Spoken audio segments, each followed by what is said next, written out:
جیویں تسا زمین دے بادشاہ ہو، جیویں کائنات عرضی کو اپنا نظارہ کرے وے، میں چاہنا کہ فرشتے بھی تہاڈے منتظر محبوب انہیں کو بھی جلوہ دکھا ونجو۔ میں حدیثیں دے اندر پڑھیم نبی پاک علیہ السلام دے غلاموں سادہ انداز سر کرتا کہیں گی سوریلا بیان تا حضرت صاحب تنو سنیے سے خورشید ملت سیدی یاد تازہ تھی نہیں پئی آئی نبی پاک علیہ السلام دے غلاموں تے آج بیٹھے اپنی مرضی نہ لے وے جو ایک پہلا مجمع جڑا سجے کبے ہے تے سامنے گھاٹ بندے وے ٹھیک ہے برحال جتنا بیٹھو ٹھیک بیٹھو اللہ تعالیٰ تو آپ کو خوش رکھے صحیح بیٹھو حضور دے غلاموں حدیث پاک سنو تو ایمان تازہ تھی سے اللہ تعالیٰ عرشیں تے آسمانے تے اپنے محبوب کو کیوں سڑوائے کیوں سلوائے نکاتل میں تو آنے سامنے بیان کرے نہ پیا حدیث دے اندر ہم دے کہ ایک دفعہ زمین و آسمان دے درمیان بحث کی گئی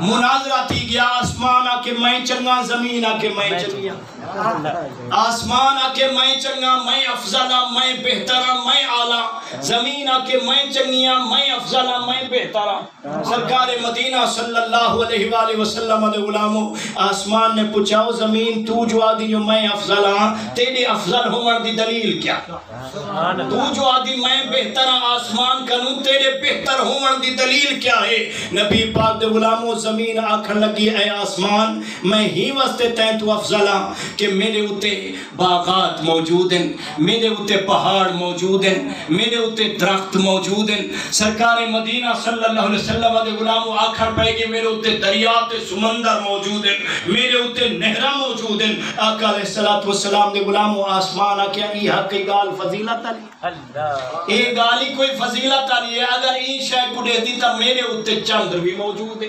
میں کنے سورج موجود ہے میں کنے سارے تارے موجود ہیں میں کنے عرش و کرسی تے لوح و قلم